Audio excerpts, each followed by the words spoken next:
पांचाल देश की राजकुमारी द्रौपदी के स्वयंवर में अर्जुन ने भाग लिया था।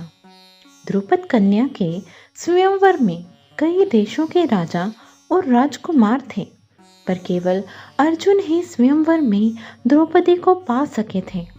पर समय और वचनों के कारण द्रौपदी को आगे सभी पांडवों से विवाह करना पड़ा था।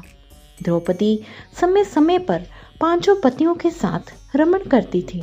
द्रौपदी ने एक एक वर्ष के अंतराल से पांचों पांडव के एक एक पुत्र को जन्म दिया। इस तरह द्रौपदी के 5 पुत्र थे। महाभारत में एक कथा आती है जिसमें एक किस्सा है। द्रौपदी से एक बार सत्यभामा ने पूछा था कि बहन, तुम्हारे पति पांडव जन तुमसे हमेशा प्रसन्न रहते हैं। मैं देखती हूँ कि वे लोग सदा तुम्हारे वश में रहते हैं, तुमसे संतुष्ट रहते हैं। तुम मुझे भी ऐसा कुछ बताओ कि मेरे श्याम सुंदर भी मेरे वश में रहे। तब द्रौपदी बोली, सत्यभामा, ये तुम मुझसे कैसी दुराचारिणी स्त्रियों के बारे में पूछ रही हो? जब पति को यह मालूम हो तो वह अपनी पत्नी के वश में नहीं हो सकता। तब सत्यभामा ने कहा, तो आप बताएं कि आप पांडवों के साथ कैसा आचरण करती हैं? उचित प्रश्न जानकर तब द्रौपदी बोली, सास ने मुझे जो धर्म बताए हैं मैं सभी का पालन करती हूँ और सदा धर्म की शरण में रहती हूँ। जब जब मेरे पति घर में आते हैं मैं घर साफ रखती हूँ, समय पर भोजन कराती हूँ। देवता, मनुष्य, सजा धजा या रूपवान कैसा भी पुरुष हो, मेरे मन पांडवों के सिवाय कहीं नहीं जाता। पतिदेव के बिना अकेले रहना मुझे पसंद नहीं।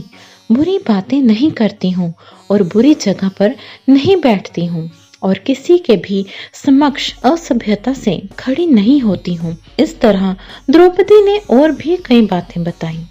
अब सवाल यह उठता है कि क्या द्रौपदी पांचों पांडवों से किसी एक को अधिक प्रेम करती थी या कि पांचों पांडवों में कोई एक उससे अधिक प्रेम करता था? अगर आप महाभारत में होने वाली घटनाओं और वृत्तांतों को पढ़ेंगे तो पाएंगे कि भीम ही एकमात्र ऐसे पांडव थे जो द्रौपदी को बहुत प्रेम करते थे और उन्होंने उनका अंतिम समय तक साथ दिया था। इसी वृत्तांत में कुछ घटनाओं का वर्णन हम आपको बताने जा रहे हैं। पहली घटना, जुए में द्रौपदी को दांव पर लगाने पर सबसे ज्यादा क्रोधित भीम ही हुए थे और उन्होंने युधिष्ठिर का विरोध भी किया था।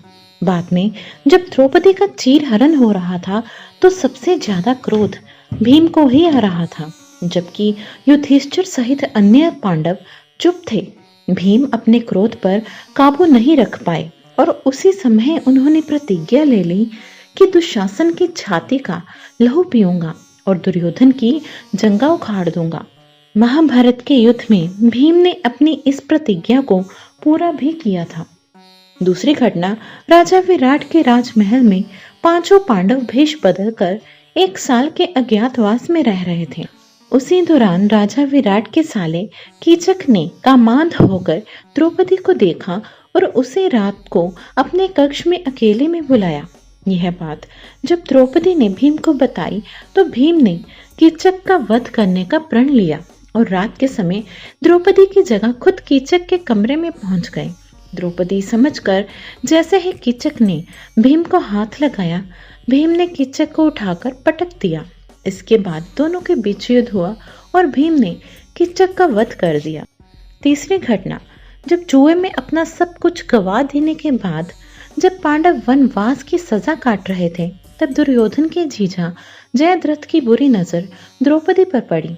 उसने द्रौपदी के साथ जबरदस्ती की और उसे रथ पर ले जाने का दुस्साहस भी किया, लेकिन ऐन वक्त पर पांडव आ गए और उसे बचा लिया। भीम ने जब जयद्रथ की खूब पिटाई की और द्रौपदी के आदेश पर जयद्रथ के सिर के बाल मुंडवाकर उसको 5 चोटियां रखने की सजा दी और सभी जनता के सामने उसका घोर अपमान कराया। चौथी घटना, महाभारत के युद्ध की समाप्ति के बाद सभी पांडव सशरीर स्वर्ग गए थे। स्वर्ग अर्थात हिमालय के किसी क्षेत्र में जहां इंद्रादि का राज्य था। पांचों पांडव अपना राजपाट परीक्षित को सौंपकर जब स्वर्ग की कठिन यात्रा कर रहे थे तब इस यात्रा में भीम ने द्रौपदी का पूरा ध्यान रखा। कठिन चढ़ाई और कांटों भरे रास्ते में हर जगह भीम ने द्रौपदी को हर संभव सहयोग दिया।